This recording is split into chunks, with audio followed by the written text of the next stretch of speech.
भाव सागर ले तर जावेगा, भाव सागर ले तर जावेगा, ले लेना वो करते ना।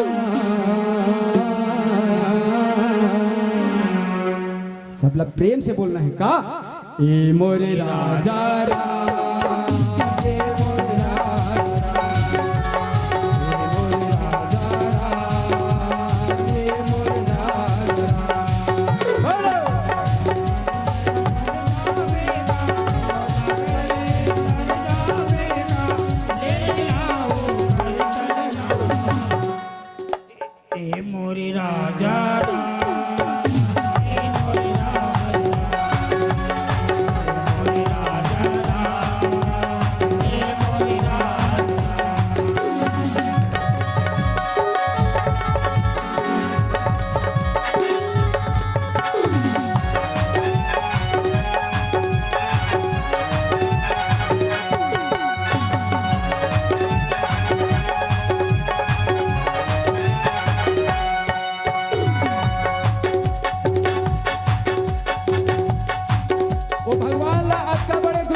धर्म के रसिका में चल के भैया सब सिखाते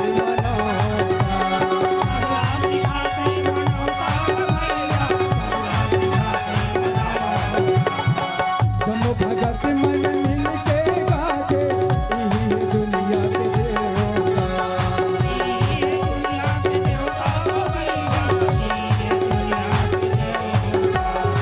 भाव सागर ले पार हो जावे, भाव सागर ले पार हो जावे, ले लेना वो करते ना। बने ताली बजाए करो नो का बन नहीं बजाओ।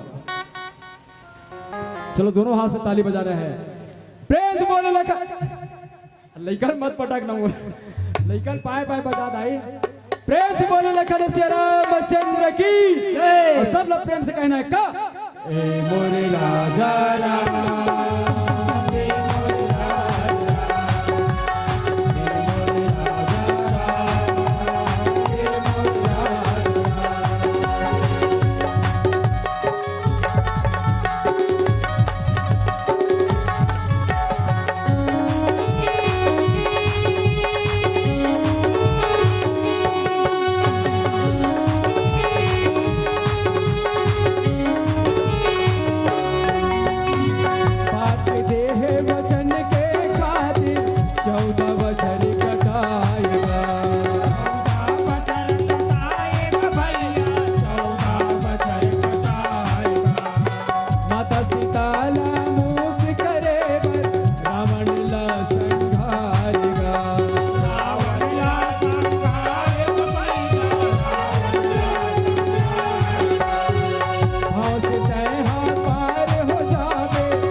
सब लोग ताली बजाना है।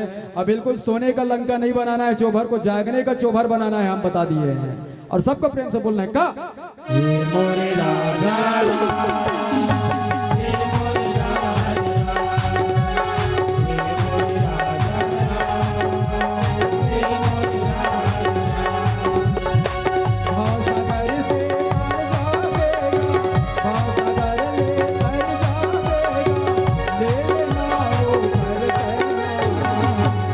का, ए मोरे राजा